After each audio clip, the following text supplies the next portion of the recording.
शहर के एक गैरेज में दो भाई राजू और दीपू मैकेनिक का काम करते हैं।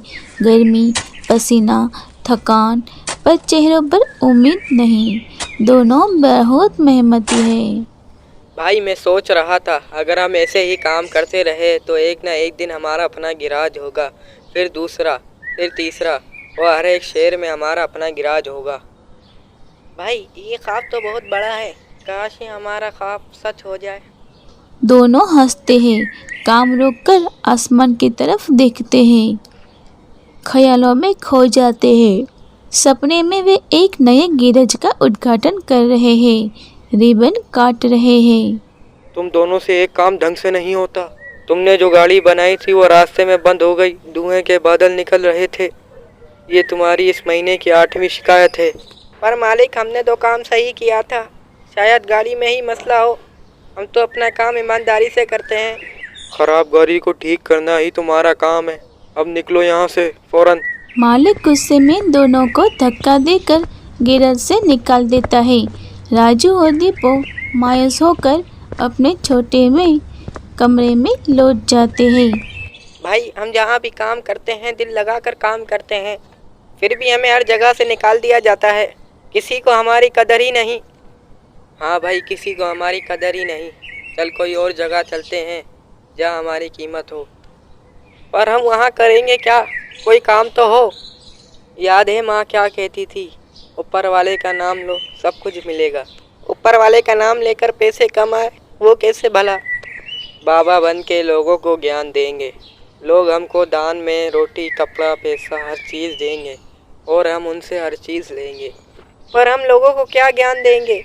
जो माँ कहती थी, तू ज़्यादा सवाल नहीं कर, सामान बाद हम जा रहे हैं चंपक नगर, राजा सूर्यदेव के शहर।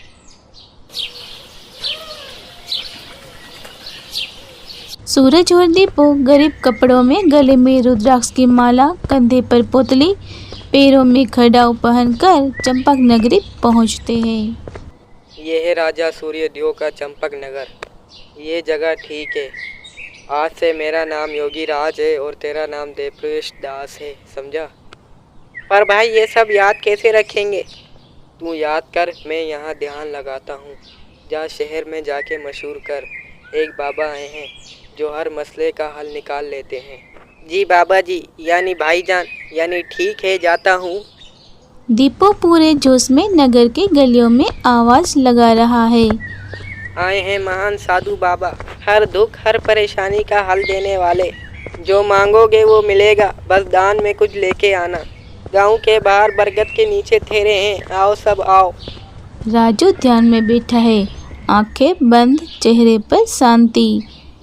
दीपू थैला भरकर सामान के साथ वापस आता है। भाई यानी बाबा जी, मैंने पूरे शहर में बात फैला दी है। जल्दी ही पूरे गांव के लोग आएंगे। बस आप शांति वाला चेहरा बनाए रखना। मैं तो कब से तैयार हूँ, अब देखते हैं क्या होता है।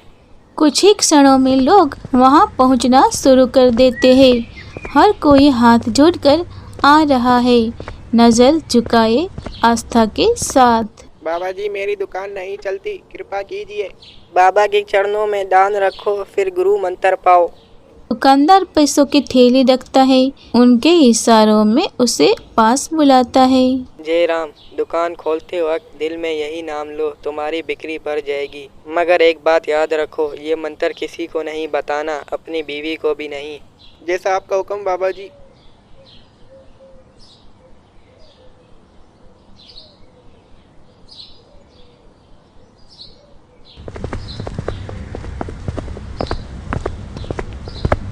महाराज, आप राजकुमारी के लिए योगावार तलाश कर रहे हैं।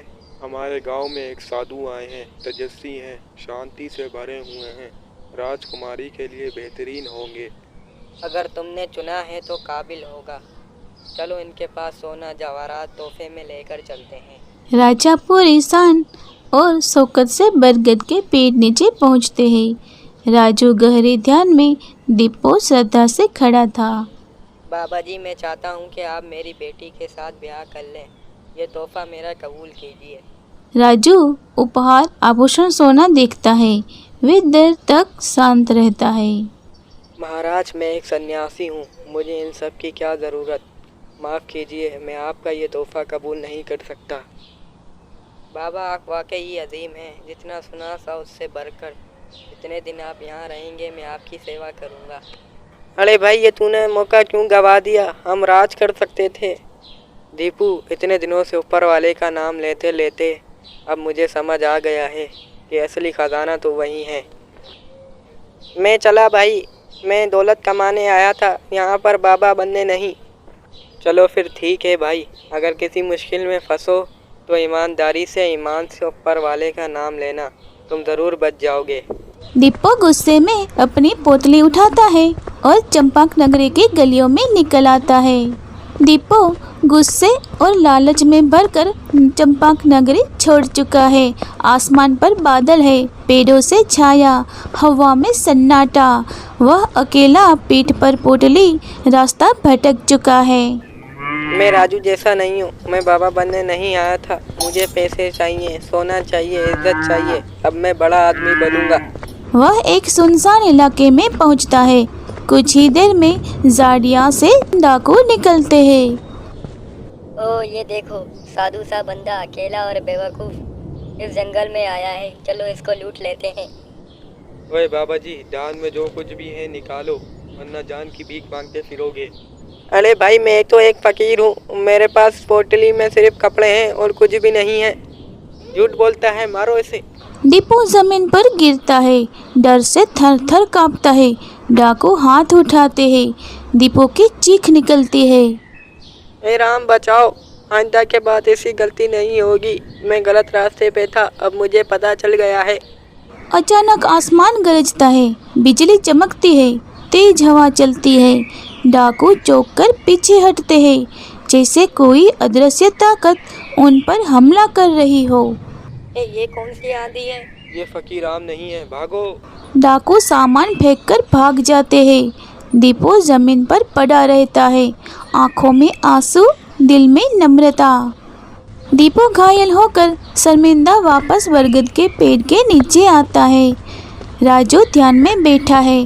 दीपू धीरे से उसके पैर में गिरता है। राजू मैं गलत रास्ते पे था, लालच में अंधा हो गया था, मुझे माफ़ कर दो। तू जब गया था दीपू बन के गया था, अब तू वापसी आया है सच का पुजारी बनकर। जा, मैंने तुझे माफ़ कर दिया।